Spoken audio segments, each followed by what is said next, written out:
How it goes. Here we are. Welcome to SlashU. We had to do it teleconference style this time, Andy. Right. We couldn't be in the studio, but we're trying this new fun stuff. Yeah. Do I look cool?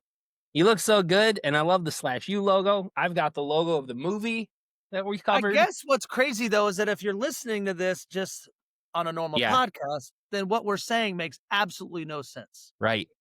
People just listening to the audio just don't care about anything we're saying right now. So, but it's go to YouTube. Kind of fun go look at our faces on YouTube. We're really handsome in real life. So handsome. If you haven't noticed, I'm going to tell you right now that it's an exciting time, Andy. The fall weather is falling. Yes. We got these. We have fancy technologies. We're actually have an LLC. We have an account. I don't know necessarily an LLC, but we have like we're becoming like young adults. I know this is basically a part-time job at this point. It feels like we're podcasters that are finally growing up, Andy. We're not baby podcasters anymore, right? We're not baby Sometimes though, we still can act like baby podcasters, but I'm glad that I feel like an adult now. Yeah, I mean, you're only as young as you feel, and I feel young still. And we are full-blown cinephiles at this point. So I feel like I can talk horror now all the time. I can. Yeah, you feel like you've got a handle on it. You've got a solid grasp of the horror genre.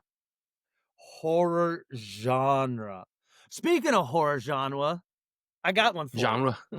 Go ahead.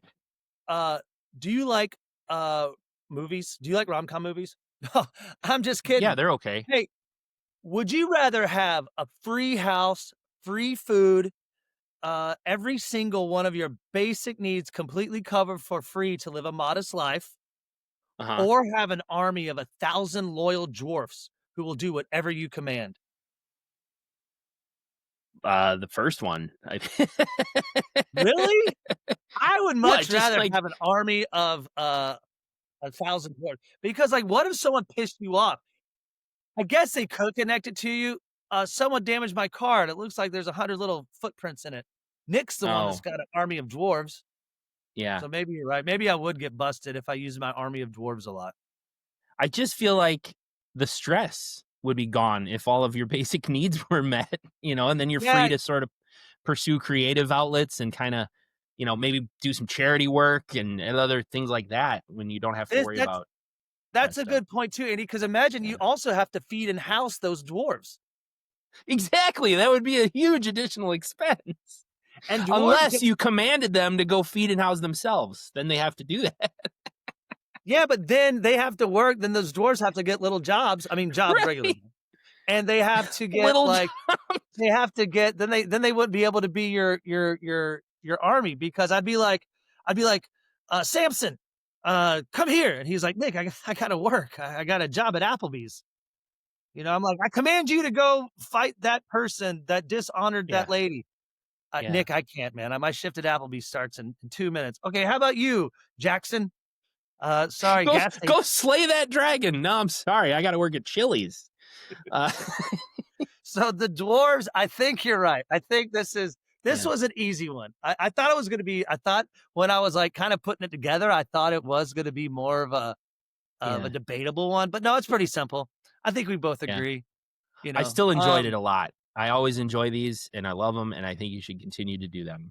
So, I will, motherfucker. Hey, but just to go ahead and get into the mix, man, let's go ahead and announce this really wonderful movie. I mean, this is a good one. I had a good time with this, and I say wonder, and Andy, that I don't use wonderful a lot.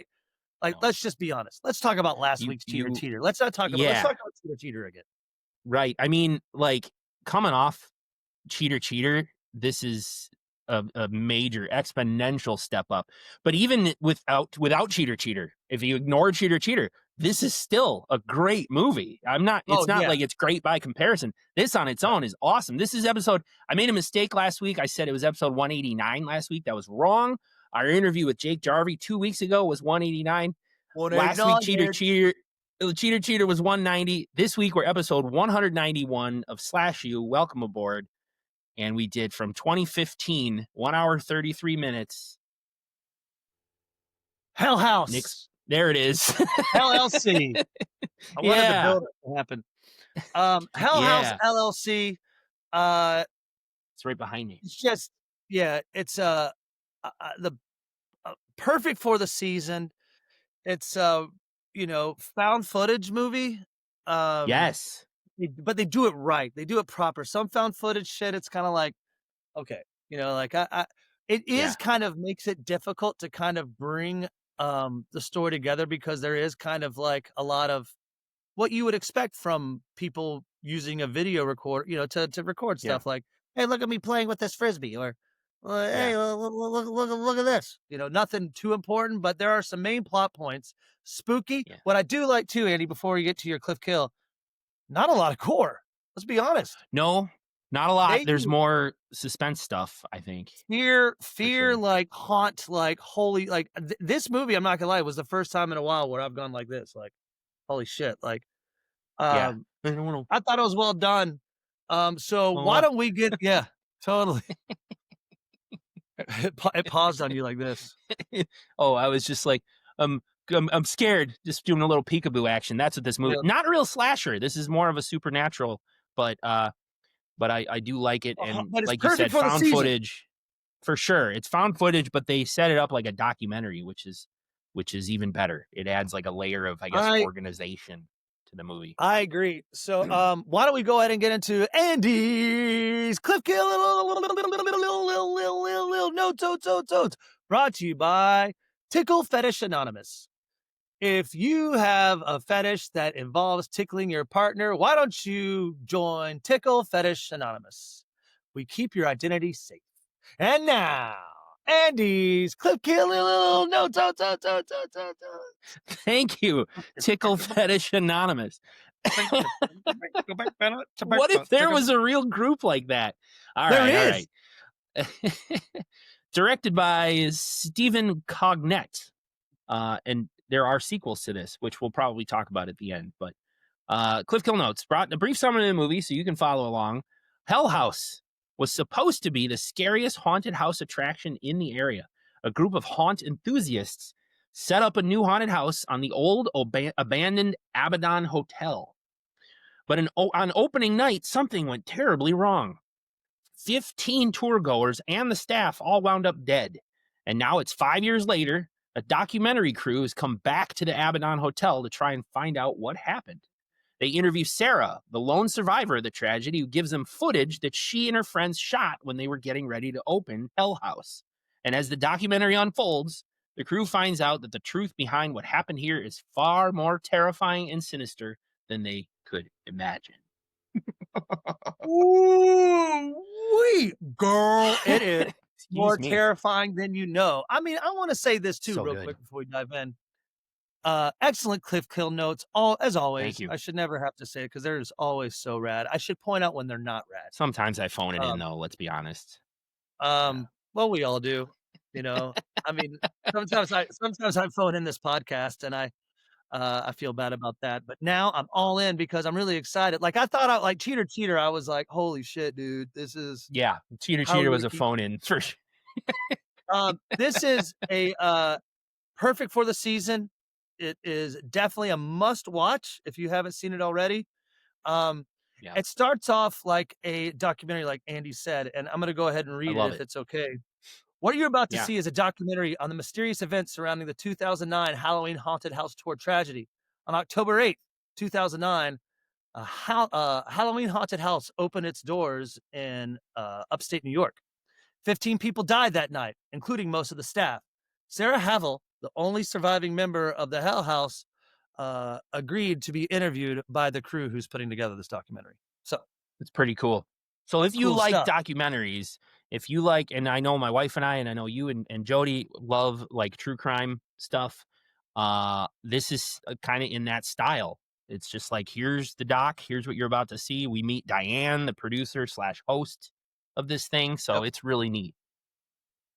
She is kind of putting together a clue like with a small production team kind of making this, happen. Um, Yeah. but it's all based around a, hotel, Andy, in upstate New York called the Abaddon, and Abaddon that's Hotel. Abaddon Hotel, where opening night was a complete disaster. And Andy, my question to you is this: why did the town wanted to cover it up? Why did law enforcement want to cover it up? Why did uh, the townspeople, everyone involved? It seemed like for 5 years, no one talked about this tragedy, where 15 people died. I have a lot of questions. I have a lot of questions about that. Like, number one, who owns this building and why haven't Yeah, they torn it down? If something horrible like this happened and they didn't solve the mystery, they didn't solve the murders or the killing, the death, like they say right here, they say in the documentary, like it's still, we don't understand what happened. And that's why they're doing the documentary, try to get to the bottom of it. But the people they're interviewing are all like, yeah, the police won't talk. It's all been covered up. So, because you feel like it would be a haunt attraction. Sorry to interrupt, but it would be like a no, big haunt attraction. yeah, yeah. But it's just Like like, Jeffrey Dahmer in if it was Milwaukee. so, right. But see, in Milwaukee, the They apartment tore building that Dahmer used to live in has been torn down. Like it's gone. So well, the plot's why still there, wouldn't which you is kinda tear this cool. down? Yeah. Yeah. Well, they play it really, the start of the movie is just some setup. They're interviewing witnesses, or witnesses who were there, walking around the property, B-roll of that kind of thing. They set up that Abaddon is an abandoned hotel outside of New York City. They play a But video shot by a tour goer that's supposedly something that person uploaded onto YouTube, and that yep. was really the cool video of like that night. And Yeah, the since it ending. is Yeah. handheld, yeah, since it's handheld, you don't get a real good sense of what's going on until later in the movie, but you hear screaming and stumbling around in the shaky cam that's all over the place. You're like, what's going on? So obviously it's something terrible. What I really So enjoyed too was the 911 tape they played too. Of course, it's a typical, "Oh my god, help me out. There's something going on at the Abaddon Hotel, the Hell House, a haunted attraction." But at the very end, it was my second watch where I got it. You could hear a growl at the end, like a growl, like something that ends the call quickly. So I thought that was yeah. kind of clever. And then they actually talked to Cliver. Martin Cliver is a local photographer who actually broke into the house to take photos, eerie photos. But one thing he Mm, wouldn't do, Andy, is he would not go down in the basement. He kind of just yeah. stood to the side and, click, Yeah. click, click. They and they display the photos that he took. He specifically says the basement door looked like it was blown off its hinges, and all I did was point the camera down the stairs and snap a few pictures. He said, "I've been to a lot of places, a lot of scary places and other crime scenes and things. There was no way I was going downstairs." And in typical true crime slash Dateline style documentary, they got the photo and they're like zooming in on parts of it to show a bloody handprint. They zoom in on another part to show what looks like somebody's hand was dragged back. I mean, it really reminded me of like, you know, 2020 Dateline 48 Hours, but with a It was supernatural done very well, twist. like with, Yeah. like for like again, the Cliver photographer, the Yeah. historian, the witnesses that were there, old news reports. But Diane, who's leading this documentary on the Hell House, is able to find Sarah Level. I believe that's how you pronounce her name. I might be saying it Havel. wrong. Havel, thank you. Havel. Sarah Yeah. Havel, Yeah. who was part of the main crew of Yeah. the Hell House. She was she actually, when she's interviewing, she's like, "How have you been doing?" She's like, "Fine, staying with family." "So why are you here?" And she brings up this bag just full of tapes. She's like, "To show you what really happened that night." I do like how Diane asks her, like, how have you been doing since the tragedy? And Sarah's words, they mean a little more after you've seen the movie. She says, "I'm in a better place now," which Ooh.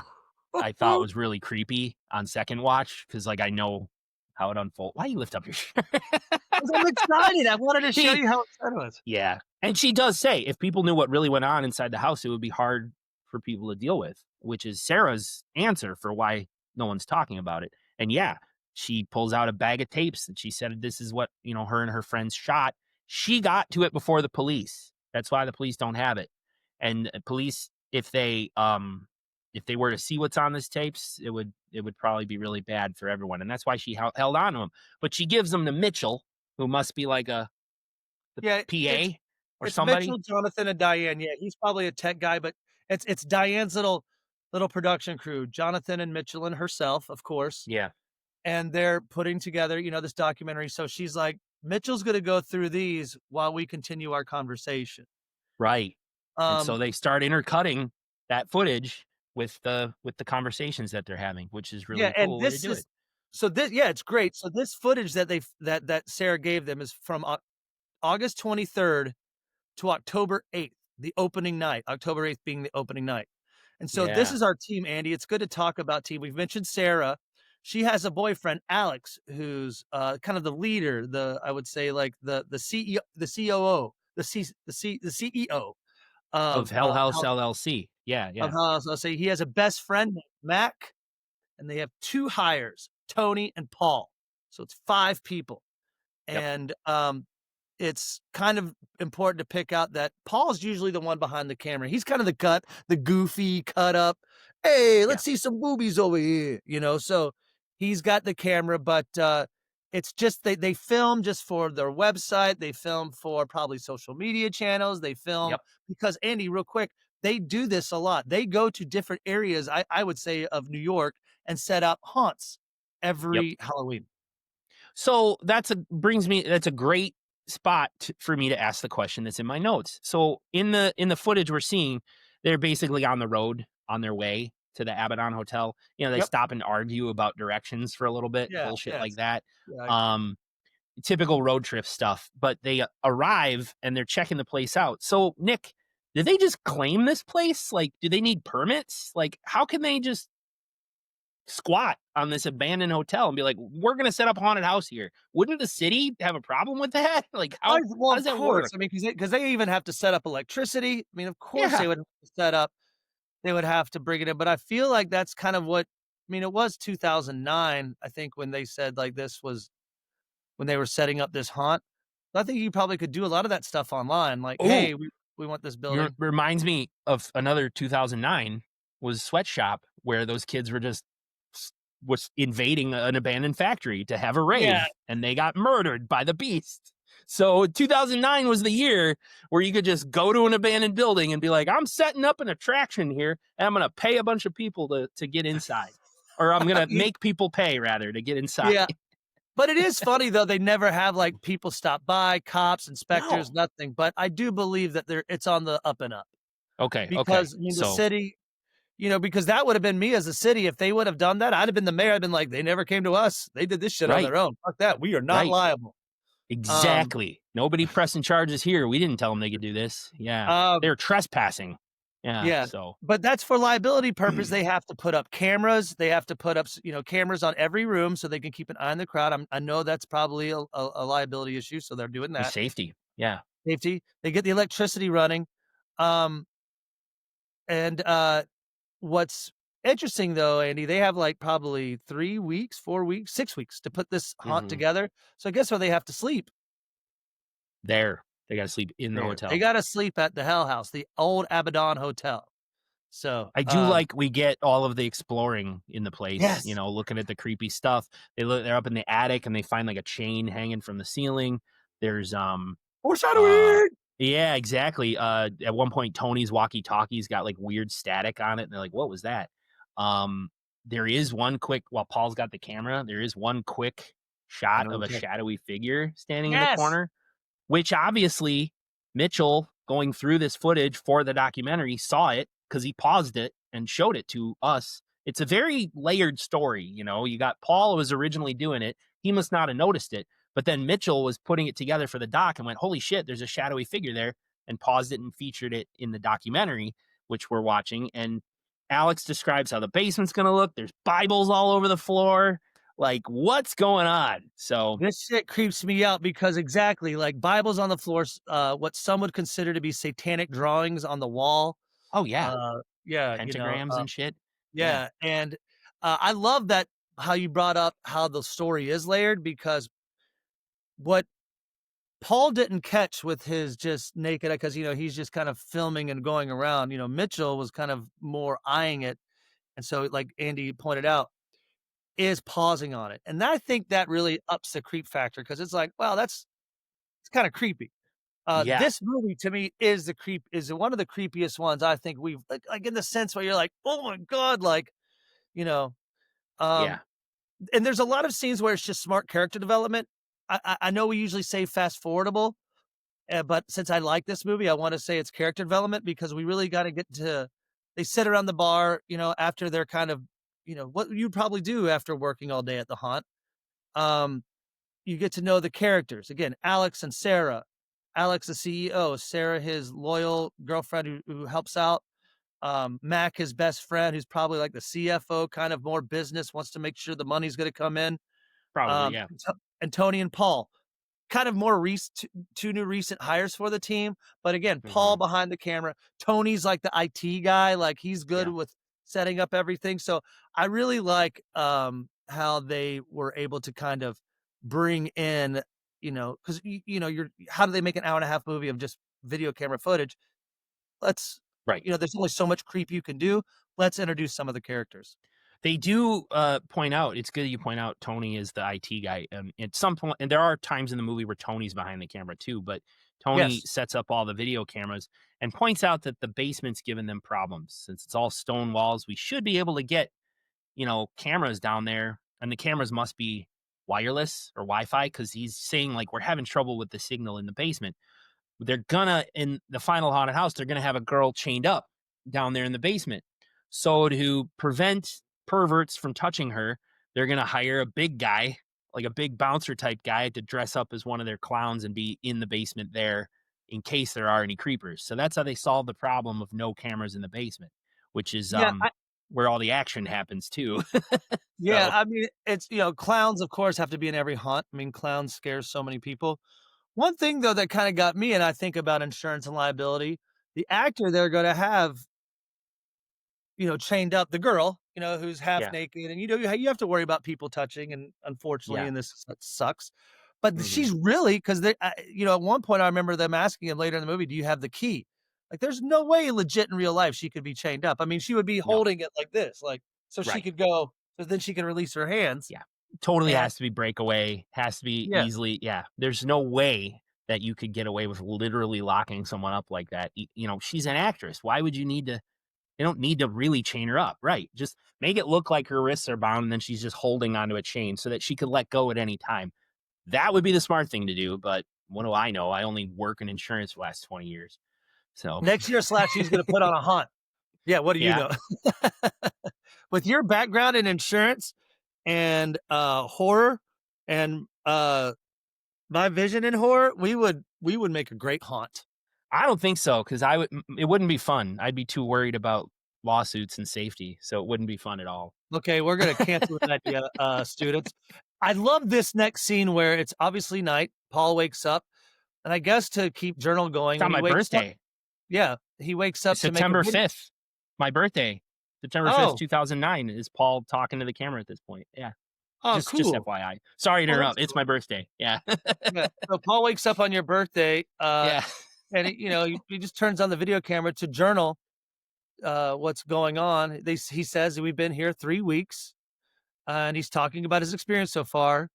So crazy too. I love this scene. It's suddenly kind of in his and you can see his doorway from his bedroom, his room in the background, and there's a figure, a menacing figure just kind of standing there. I shouldn't say menacing, but more of a it's a big figure. Shadow. It's yeah, a Yeah. shadow standing in the background, kind of moving. And so Paul kind of takes notice and turns around and goes, Sarah, because it looks like there's hair. Yeah. He's like, "What's Yeah. up, It looks like dude?" a female. Yeah. Yeah, or he's like, "What's up, dude?" Like he's like just trying to figure it Yeah. out. Sleepwalking? Figure finally Yeah. goes away, and I think he just figures it's Sarah, Tony, or one of the guys just fucking with him. And So, that's but that. that's kind of like our first intro, kind of like, okay, okay, something's happening. Something Yep. weird's going on at the Hell's house. The next day, Paul busts in on Sarah and Alex having a little bit of a flirty, intimate moment because Sarah's got her underwear on and stuff, and he's like, "Hey guys," and they're like, "Ah, get the hell out of here!" Covering themselves up. He's like, "I'm helping you out." Our actors have arrived. Yep, Joey, Melissa, and Sam are going to be they're actors for the haunt, Joey's the and so clown. yeah, Joey's the big guy. He's going to be their crazy clown in the basement. He's pulling double duty by being the big clown, but he's also there to make sure no one molests Melissa, who's going to be chained up. And then I think Sam was the lady at the front door greeting the guests, like, welcome. Yeah, hope you Yes. have a reservation. So those are our Yes. actors. And Paul from the top window of the house zooms in on Melissa because he's got this, he's sweet on her. He likes her. So Yeah, he kind of is like, "This is a girl," because he mentioned in the videotape that there's no girls around, like, Sarah's the only one, but she's taken, and she's probably more of a homie. yeah, Um, we do a cut to, Cliver, the who is a photographer. photographer, Yeah. and he brings up that when one of the first police officers arrived on the scene of that Hell House, one of the first ones to make it in there, uh, found someone that was part of the staff, didn't mention anyone by name, with a self-inflicted throat cut. Small Throat was foreshadowing cut. moment there. Small foreshadowing moment. That's I what, forgot about it. I y forgot about my first watch. I forgot that he had said that until the end. And then it made sense again. I was like, "Oh yeah, it's shit." kinda I mean, it's It's this because it really is cool too because, they bring up that the police wanted to talk to Joey the clown, who made it the out big guy. alive. Yeah, Right. he made it out, but after the Hell House incident, he refused to talk about anything in that Hell House. 9 days later, he unalived himself, He was found hanged dead in his himself. bedroom, Yeah, hanged himself. hanged himself. So, Whew. yeah, Whew. it's just some fun, again, and then we kinda go through some footage, like it shows Paul trying to flirt with Melissa, the actor, as she's Yeah. kind of going through her role with Alex. Yeah. Um, and, this is, Andy, kinda interesting. It's where they tell the, story of the previous owner. That's where, yeah, when Paul is filming that, Alex and Melissa are running through what Melissa's duties and job is gonna be, and that's when Melissa says, "Well, you guys know about the history of this place, right?" And they were like, "What? What's going on?" And Alex is like, "It's nothing," because Alex must have known a little bit. Paul's like, "What is it?" And Melissa's like, "Well, yeah, the That's old what I think it owner. is. Yeah, the old owner offed himself here." And Paul's just like, "What? I didn't know anything about this." And that's when we come back to sort of the present and our historian guy, I didn't catch his name. We learn the story of Andrew Tully, who owned Luther. who built it. He built it because of the name of the town. You want me to tell that Yeah, go story? ahead. Yeah, that's what, All yeah, right. So Andrew Tully built the Abaddon Hotel here in this particular town because Abaddon was the name of a demon who guards the gateway to hell. And Andrew Tully, supposedly, was a member of a cult who worships Abaddon. And everything was cool until some creepy stuff started happening. In particular, they mention some stuff started happening to the guests. An 11-year-old girl and her mother checked in and both disappeared. Well, when the police questioned Andrew Tully about it, he was able to produce records that they did in fact check out. So that wasn't enough to, take him in or anything, but it didn't stop the questions. I guess business at the hotel dropped off. He started to lose money, and eventually, Andrew Tully hanged himself as well in the dining room in 1989, and they show a still frame photo of this for the documentary. Super creepy. Yeah, and just a great backstory into it, well placed. Then we cut to the crew who's setting up in the basement. Again, where Melissa, our actress, is going to be, and we talked about those clowns. They have, Joey's going to be a real clown, but they also have 3 fake clowns. Yeah. Um, Unfortunately, though, one of the clowns isn't working because they thought it'd be cool to have their heads move, but one of the heads is just solid, cannot Yep. move, stiff, looking in one direction. So they don't worry Nuts. about it. They say it's a minor problem, but this is a very foreshadowable Oh moment as yeah. well. Heads Yeah. can't Yeah. move. No, I caught that on second watch because it obviously becomes important. The heads of the clowns don't move. So um, we get to nighttime and Paul wakes up again and does a little video diary again because he woke up and he heard a noise.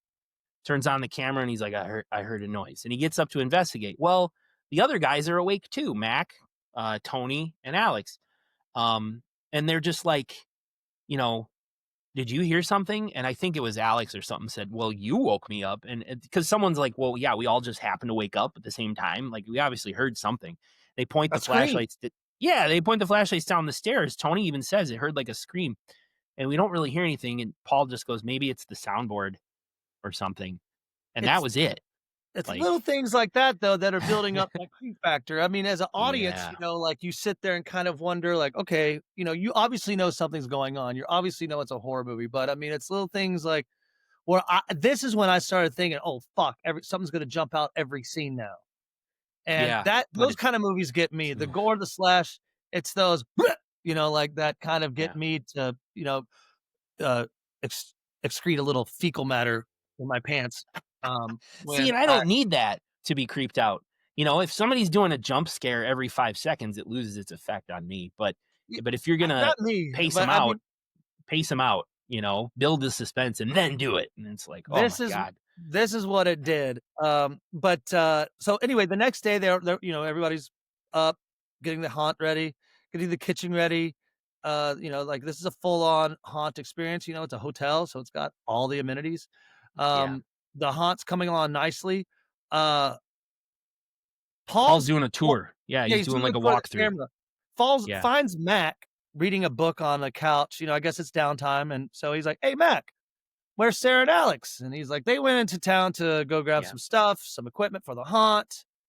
And he's like, "What about Tony?" He's like, "He's around here somewhere." right. So Paul grabs, continues on his journey with the camera. Tony, hey, Tony, Tony, Tony, Tony, Tony. And as he walks to the bar and acts like he's going to go down the basement, there's one of those fucking clowns, Yeah, with the white face just standing there. And he's like, "What the fuck? Hey, man, and that's he kind thinks of it's creepy." Tony. Right away, He he thinks thinks it's it's Tony, Tony in costume. Yeah, that and was it's not creepy. moving. So then when he Right. looks down the basement and cuts his camera right back up, now the clown is looking right at him. The head is moved. And he's like, Oh. yeah. So he's like, "Good work, man. Jesus Christ." Right, Uh, right. And he goes back into the other room yep. where Mac is there talking to Tony. And rightfully so. Paul is like, "What the fuck? How did you were just over there, Tony, what?" And Mac Paul freaks out, like, "Come on." And he runs back to where that clown was and it's gone. And he's like, "What the fuck?" And he goes all the way downstairs into the basement and turns the corner and the clown is there sitting against the wall with the other clowns. So of course Paul is livid. He's angry but also scared, like, "Tony, why are you fucking with me? How did you do this? What is going on?" And it is the first real, in my opinion, creepy shit, like for real in the movie I where you're think like, "Oh my it's god." it's definitely gotten Paul freaked out enough that he's like, "Let's go watch the security tapes in. We have They go cameras to set up. watch it Let's go back. watch the Yeah. footage tapes." So the Yeah. crew does. They all five of them go sit around and they see exactly what Paul said, but they just point a finger at him and saying, "You're doing this to fuck with us." Why Yeah. would I do that? Yeah. What is the big deal here? That's an elaborate fucking prank. And so it really, what it becomes, Andy, is just a bunch of finger pointing. Finger And pointing. for those that aren't watching on YouTube, I'm pointing my fingers. Right. And Paul is pissed because he had nothing to do with it, but the rest of them all are just like, "That's good old Paul. He's a jokester slash slacker," so they don't take him seriously. And I think later, it's either later or the next day or sometime later, they're outside trying to do like a commercial, make like a commercial, which I thought's kind of neat. Um, I thought I the scene kind of was fast funny, but forwarded I that. didn't write it down. Yeah, they didn't really need it, but they're just filming like outside stuff. Probably doing some PR, pumping up to try to get guests to come to I the thought it haunt was when it does funny. open. I thought it was a funny scene. I just didn't Yeah, write it down. What are yeah, you? Because it's Sarah sitting with one of the dead figures, and then yeah, another dead figure woman. What are you doing yeah. sitting with her? Like, I thought it Right. was funny. I mean, it was good. Yeah, it shows them getting the sign done. They're repainting and redesigning the sign to say, Yeah, instead of Abaddon Hotel, it says Hell House. Um, Paul. Oh, this is where Paul and Tony are going to test out the strobe light yeah. effects. Sony has You made saw. a So head-mounted camera, yeah, and yeah, it's for Paul to 11 wear. days. It's 11 days until the opening. So of course, this is let's just do a walkthrough. Locked in, strobe lights on, everything. And first watch, I knew something was going to happen. Like first watch, I was like, "Oh shit." And it did. Holy shit. Did the figures come out of the woodwork, Andy? As the Um, strobe lights are going off, we can see the dummy figures that the crew has set up. But as the lights flash, you see like another one, and then it's gone. And then like there's another one, and it's gone. And you got Paul going on the walkie-talkie, like, "Tony, how many creeps did we set up?" And he says like 3. And then when like you definitively see one like step out of the flash, Paul loses his shit and starts pounding on the door like, let me out, let me out, let me out. Tony, let me the fuck out of here. When he gets out, he ends up running out and just puking all over the floor. And then our documentary crew takes the footage and plays it back for us slowly so we can see these creepy ass menacing figures that are showing I up. feel like you see a little girl, like the 11-year-old girl. like You it. definitely see like a haunted demon, like, because again, this is a cult. This is a satanic cult. Yeah. So I didn't like it at all, Nick. I was very put off by that. Like it was scary. Flat out I scary to agree. me. I did Yeah, not like that. this is like, I mean, as far as like like creepiest scare, like this was a scary movie. I thought I can't remember a movie to where like again where we were joking about kind of putting your eyes behind your fingers, like half looking, like Jody. Like if like for instance, like Yeah. if someone gouges out the eyes, or Jody's like I can't watch that. Like if a dog, obviously people know if you're a fan of the podcast, like if a like I nope on any kind of animals getting hurt. This Right. is like one to where I was like legitimately scared. Yeah. So this, of course, makes Paul, because of what's happened now, like he's obviously freaked out Yep. by his experience, kind of He yelling at puts his Alex. foot down. Like he puts his foot down, like, this is bullshit. We shouldn't be here. This is bullshit. This is crazy. Something's going on. I don't like it. Yeah. And Alex is like, keep it down. You're gonna scare our actors away, and then they're gonna run away, and then we won't have anything. Like, you can't do this, Paul. But Paul is Yeah, that pissed. this is the first time of talk of maybe shutting down the haunt. Right. It's because of Paul's experience, but Alex is like, dude, because he's the jokester. He's left. They've had problems with him in the past before. Yep. So they're like, fuck no, just calm down. So it's another night, and probably later that night, and Paul wakes up again. Hearing a And noise. isn't Yeah. it true, Andy? Like, isn't it like he grabs a camera and just like runs downstairs and like He turns the ca corner. Yeah, and yeah, that same clown is on like the bottom of the steps. Start like it's climbing up the steps. Which, frankly, Nick, if I turn the corner in the middle of the night and there's a fucking clown at the bottom of the stairs, like I will excrete in my pants. Like that, there's no doubt about it. That was it's okay. insane. It's That was okay. insane. And of course, Mac comes out too. And Mac's like, what the fuck? Why'd you put that there? And Paul's like, I didn't fucking put it here, man. I just woke up. I heard a noise and now here it is. And Mac like slowly walks down the stairs with his hands kind of, fingers kind of tapping because he's about like when you're about to touch something hot and he just reaches out and pats the head. He's like, it's a fucking mannequin, man.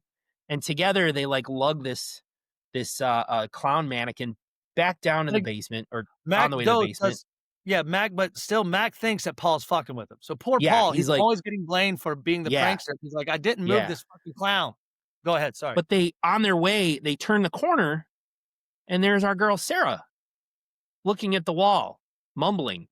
And like Latin, scoff me fluff. It sounded like it was backwards to me. I don't know about you, Well, but it so does sounded like it Latin. was, I guess, Lord, yeah. Lord, It'd be it's interesting to play that in reverse and see what she was actually saying because I really think it was just backwards I something. love tater tots.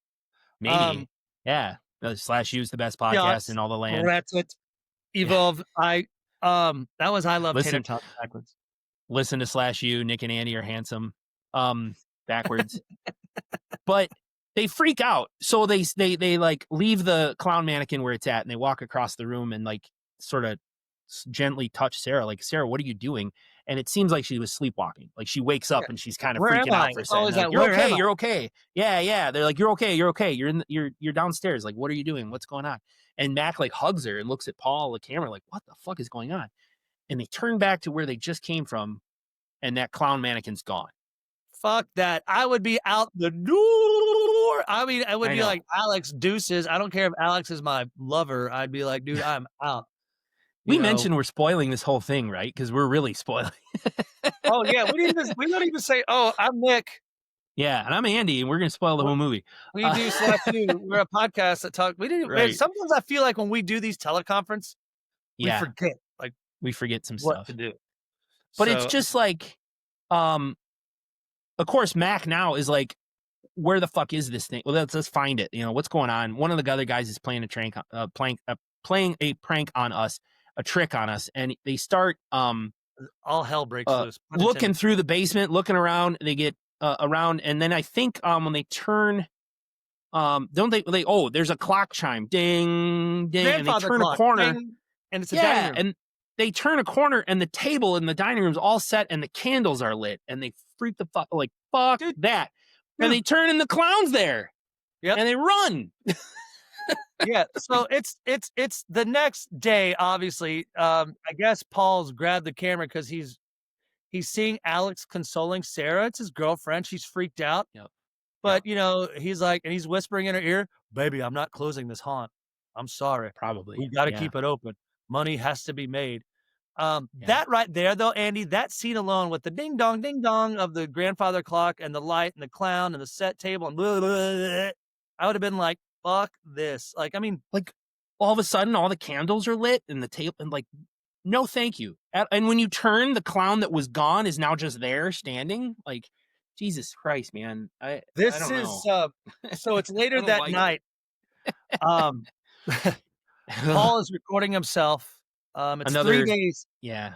Yeah, Yeah. it's he's just kind of documenting what's happening. It's 3 days until the opening of Hell House. He doesn't think they need to be there. He's like, "Sarah looks different."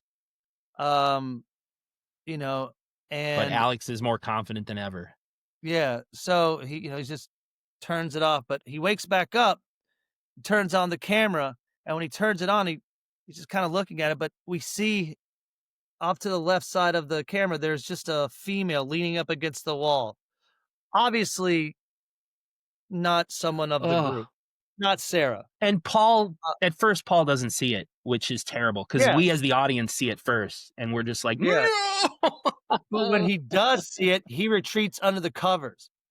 And he kind That'll of just save you. holding on the Yeah. covers like a child, and so when he looks up at the covers, this ghostly woman still sitting on the wall is now looking directly at him. So he Yeah. flips out again, goes under the covers. We get like a little pause of him just breathing heavy. Shit. Yeah. And then when he opens the covers back up, she is literally face to face with him, and chaos ensues. Camera drops, that video, You hear him scream. Yeah. static screen, yeah. And so we just cut to the next day, and Tony finds the camera. Tony picks up the camera. It's off. He turns it on, and he's like, Paul, where are you? Paul's not there. Paul's nowhere to be found. So now the group starts arguing about what a fucking jack off Paul is. Yep. Apparently he back in 05, they were doing a hunt and he left for like 4 days without telling anybody. He's always a fuck up. Mac is real hard on him. Like he does this all the time. We don't fucking need him. They're pissed that Paul seems to have run out on them. Which is weird, of course. They're like, he left all of his stuff. Why would he? It doesn't make any sense, but that's what they do. They chalk it up to Yeah. Paul running out. They try to call his phone. Right? Tony's like, "Listen, call him, man. He's our Yeah. homie. Call him." And when they do call him, I put a horrible techno sound. It's just a huge screech. Yeah, like a screeching sound. And they drop Yeah. the phone and it breaks on the floor. Yeah. That's exactly what it sounded like. And so that's that. So they're like, whatever. Later I wrote Tony is now in charge of the camera. I guess so. Yeah. Now it's gonna be Tony behind the camera. So later that night, they wake up again. Tony, Mac, and Alex hear piano music coming from downstairs. When they're staying here, there's the upstairs where all the rooms are. There's the downstairs sort of first floor common area, dining room, kitchen, and then there's Bar. the basement, the the bar, basement. and then the basement where like the real heavy, creepy shit happens. But Where the shit so went they're down, yeah. upstairs. Yeah, they hear the piano, and they go downstairs. I think Mac and Tony go downstairs to investigate. And as they come around to the piano, it stops. Music stops. And Mac immediately is like, this is Paul. He's fucking with us. And he's like 2 steps ahead of us. So he starts to quickly go through the rooms to try to, catch Paul. Like, what are you doing, Paul? And they See, can't seem to catch up to him. That's exactly what this whole thing sets up. I mean, with having Paul disappear, it just sets up going, anything that happens now, it's Paul fucking with us. Exactly. So, Exactly. I mean, that's kind of like, again, like when they, it brings us up to like, when Matt goes down, the piano, like it's nothing there, obviously, but it's just Paul is Paul. So then they start hearing a little thumping and yelling. And again, they just, here. Now we Paul. moved on to somewhere else. Paul, he's Yeah. gagging with us.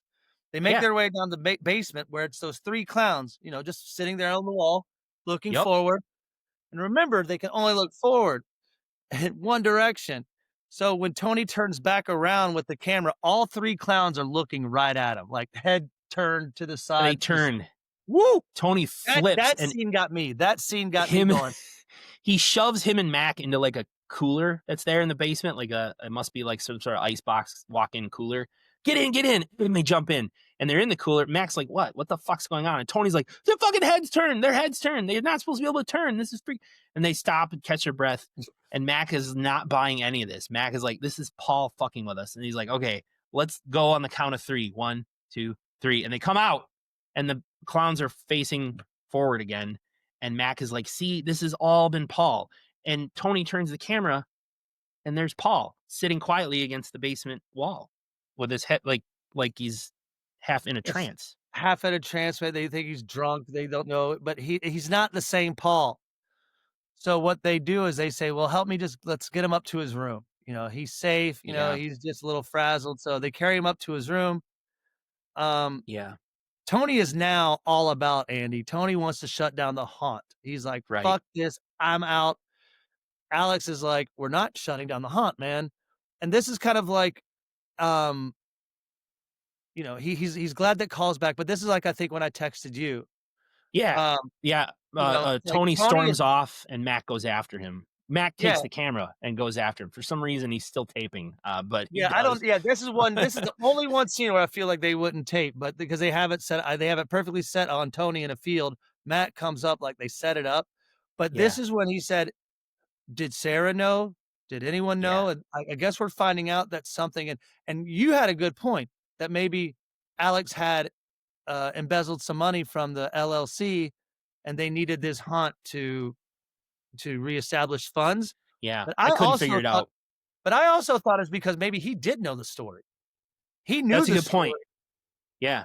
He knew the story of all the shit that went down in this house, um, and maybe this is just kind of the culmination of of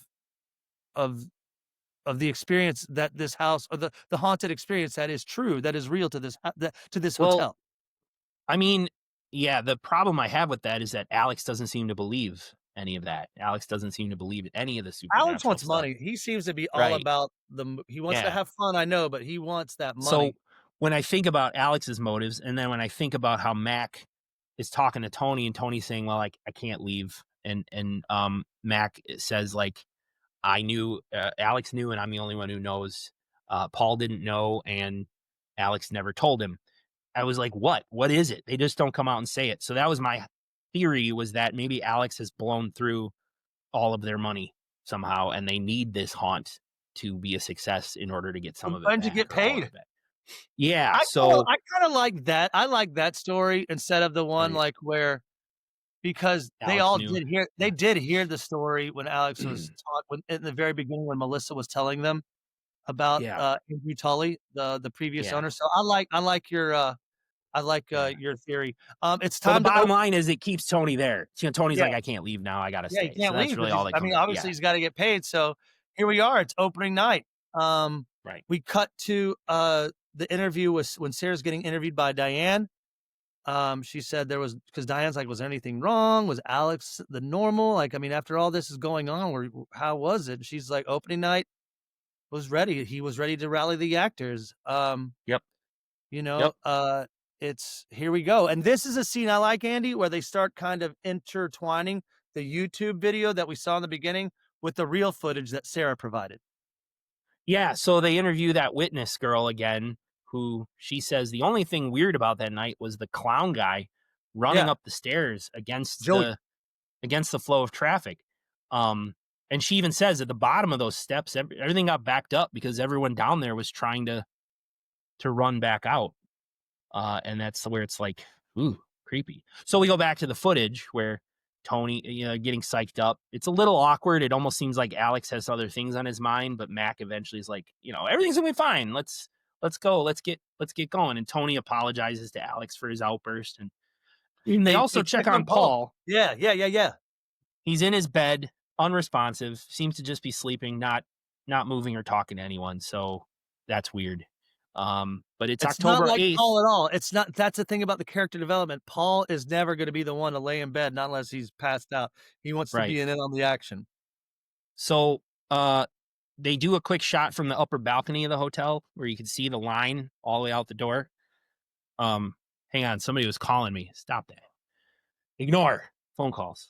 And I can hear my dog is barking upstairs. So if you hear that, sorry, she's barking at probably somebody outside and down the block. Who knows? It So it's the Olive, mascot, it's part of SlashU. enough. Um, Maybe I'll cut so all that out. In any case, the line. There's a line out the door, and they're all excited because it means they're gonna make some money. There's a big line of people ready to go in. So, um, we go to Melissa in the basement, tied up, yep. and big guy Joey, he's hanging out in his clown outfit there on the floor. He's got the key to let her out, and he's there in case anyone tries anything hinky. Um, Mac he's filming all this. He cuts Melissa's shirt open because she's supposed to be some sort of tortured damsel in distress, I guess. Um, and Mac has a mounted camera on his head for all of this. We established that the walkie-talkies don't work very well. We're And then establishing that, yeah, and we're also establishing that it's opening. People are now in the house. right. People are now interacting with the haunt. So we get the And YouTube video from the beginning. We get yeah, that again a little but bit. that's what I mean. It's intertwining with what the footage that Sarah has. Mhm. We get a behind the scenes shot of Sarah who kind of runs into where I guess Mac is kind of hiding in the haunt. I guess they have a secret room where you gotta hide like behind um like it's like a fake wall, if you will. Yeah, yeah, more or Sarah less. finds Mac and she said she just saw Paul and he was Yeah, looking at her strangely. yeah. And then as she's telling him the story, this is where we see Joey, that clown. He's running out of the basement. He's taking off. And we And hear some just some screams. yeah, Yeah, something isn't right, and specifically in the basement. So she's like Mac's like, go find out what's going on. We need to figure this right. out." So that's what's cool. We cut to the YouTube footage, and there's Sarah running by, and they're like, "I guess there's technical difficulties on opening night." Yeah. Yeah, they're kinda like, "Is that supposed to happen? Oh, well, opening night jitters and blah, blah, blah." Max trying the walkie-talkie. "Alex, pick up your walkie." It's not working. Mac can't get anyone. They know something's wrong in the basement. We can hear Melissa down in the basement screaming, "This isn't part of the show. Joey, don't leave me, please." That's where the YouTube video of the people in the basement, you see Joey run past them. Um, and we see like these weird dark robed figures in the basement that are kind of walking up and encircling Melissa. The footage though starts to get scrambled and the Yeah, I screaming put escalates. I wrote last shot of Melissa who has changed up the walls not good when the camera falls to the ground or Mac's helmet, I should say, whatever the camera is mounted on. There is no one there anymore. Where Melissa was, she's not there anymore. So she is Yeah, gone. it's Girl, creepy. she's And gone. there's chaos, confusion, there's screaming, Mac shouting, he doesn't know what's going on. There's furniture falling over. Several people run out like a side exit. Mac is like, "Come on, come on, come on." And then that door slams shut and Mac can't get it open. And he turns and there's a couple other people. He's like, "There's another way out here." And Mac and Tony end up running to the basement. As Mac gets to the basement door, we see as Mac chases Tony's running down to the basement. Mac chases him and comes around to the basement door. We see like a shadow jumping onto Tony at the bottom of the stairs and a bright red light. And then the door slams shut in Mac's face. Yep. Oh, and so Mac Shroud of and Sarah, yeah, Mac and Sarah run up to the attic then. yeah, and this is when they get to the attic, just a great shot here. I mean, this is where I just commended the whole movie. This is when I went, "Okay, this is great." Alex has hanged himself, much like Andrew Tully, but it's not like he did it intentionally. You could tell that he's trying to kinda grasp at him, but Someone hanged he's the him, maybe. Yeah, yeah, exactly, exactly. Probably not intentionally is what I have in my notes, and then they yeah, turn around, there's a shroud of ghostly figures. They attack Mac, and the camera drops, or his mounted camera drops, and this is such a great shot of Alex's feet just kinda dangling and swinging, yeah. like And that's 6 when inches you can off. hear once all the other sound stops and it's just Alex's feet dangling, that's when you hear like the police sirens and other fire truck and things off in the distance.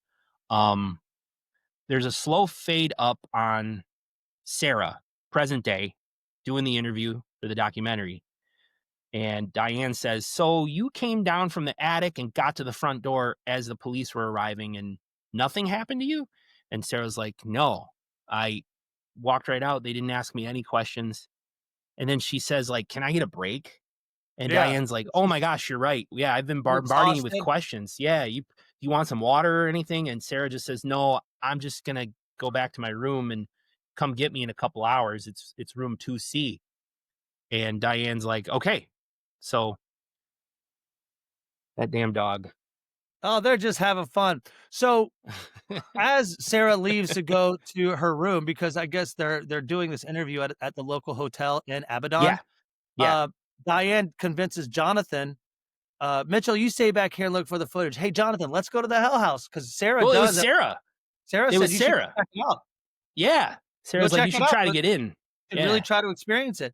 So Diane and Jonathan go. Jonathan's rolling camera. They go to the hotel clerk. Can you tell the girl in 2C that we'll be back in an hour to continue our interview? Yeah. She's like, we don't have numbers on our rooms. Letters. Okay, well, can you look up Sarah Havel? Yeah. There's no one here by that name.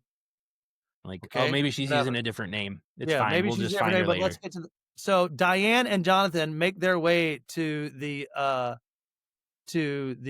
Hell House, to the Abaddon Hotel. And I like the text. Mitchell stays behind to catalog footage, but what he sees is unexplainable. You know, It that's is what it comes up. unexplainable And because so where you remember when Mac fell down and we see Tony's or Alex's feet dangling? Well, Yeah. someone picks the camera back up. Yep. Sarah, I think. I think it's Sarah. Oh, at because that when point. because then she walks downstairs. She Through the walks through the house. chaos. You hear yelling and Yep. screaming through the Hell House, but Yep. then she finds Paul right at the front Yep. door. And she like sets Paul the is camera down and runs up yeah. and hugs him. Yeah. Yeah, she sets the camera down, and he looks at her weird. He goes and picks up the camera. Paul goes and picks up the camera and bashes Sarah's on the head Yeah. And then and you could continues to see, bludgeon her. right, you could see his face kind of in the corner of the frame as he's bludgeoning her. There's blood splattering up onto his chin.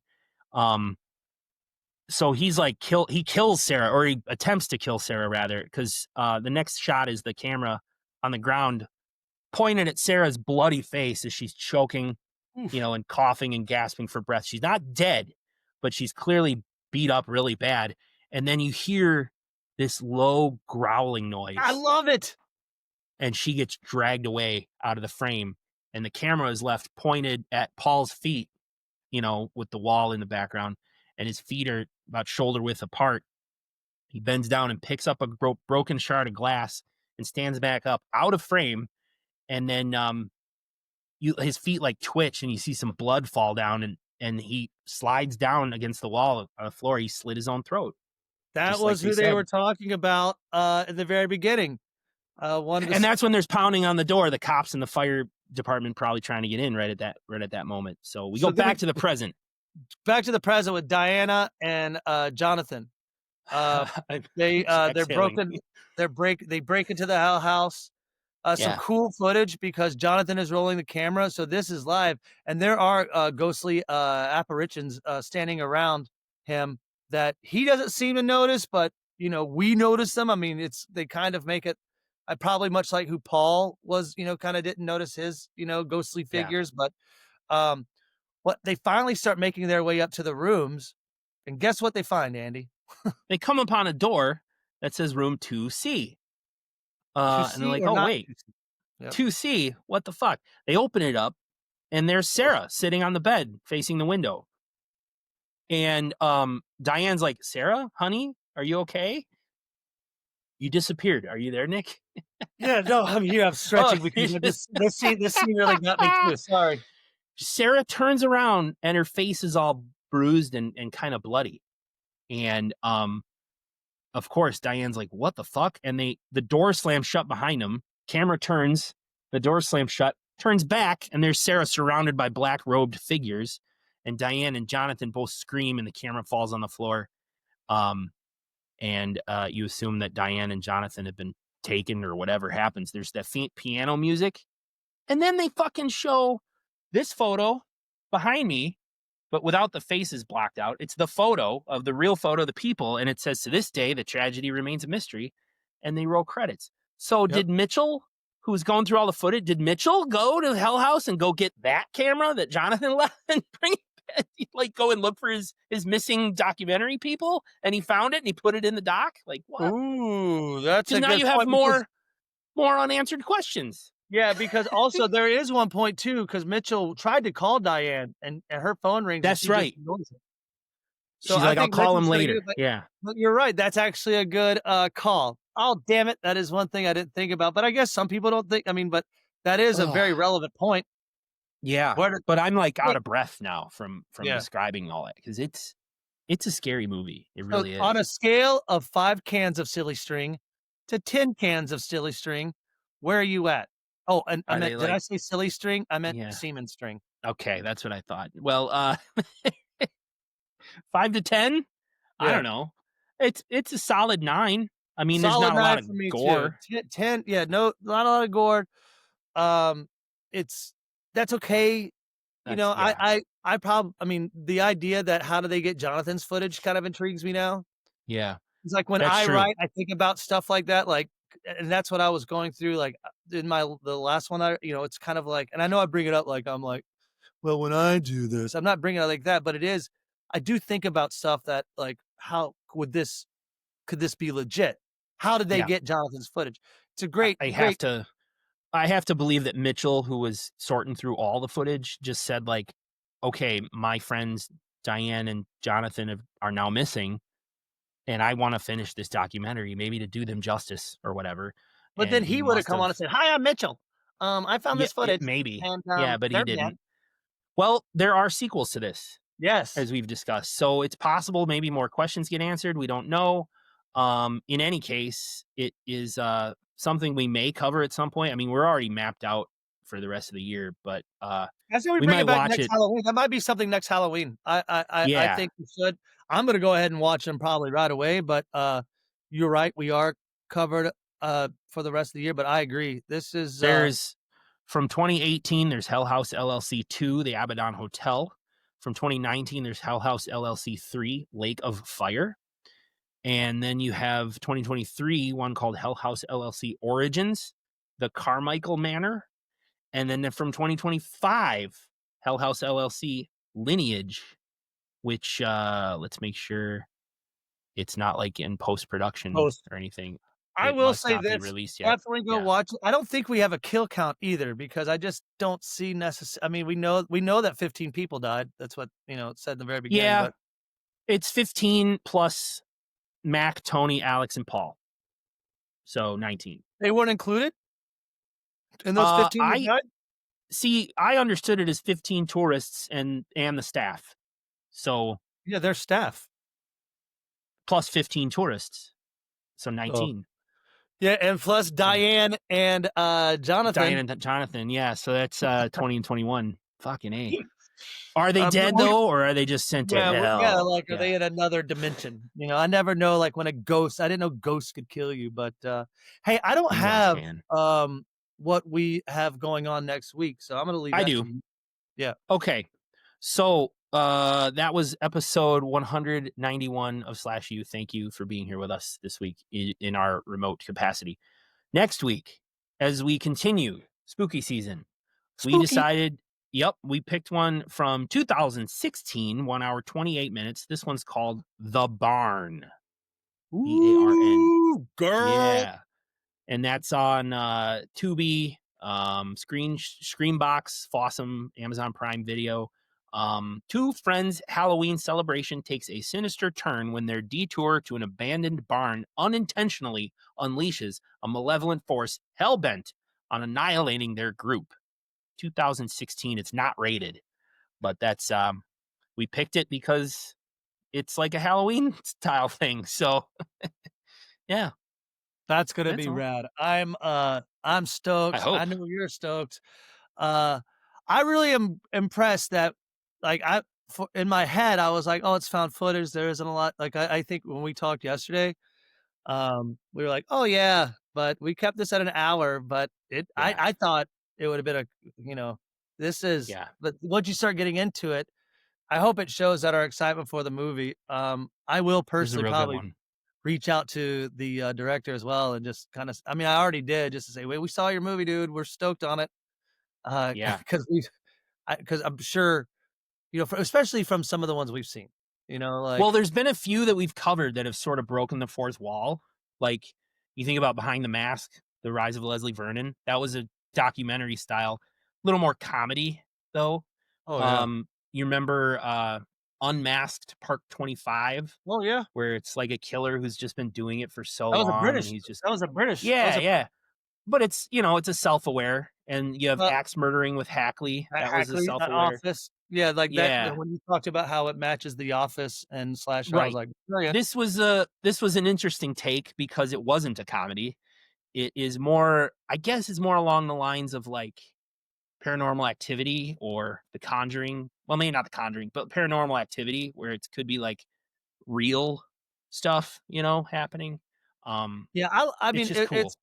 it is cool, but I feel like this is one of my favorite ones. Again, we talk about hidden gems that we have, like, Yeah, Sweatshop, when we talk about, Secret Santa, and I know there's some other ones, Don't Get Lost in the Woods, yeah. like, where Don't you find yeah. secret, like, or hidden gems, I should say. Because to me, I don't understand, like, to me, like, if someone's seen Hell House LLC or Blair Witch, Hell House LLC, 100%. I agree.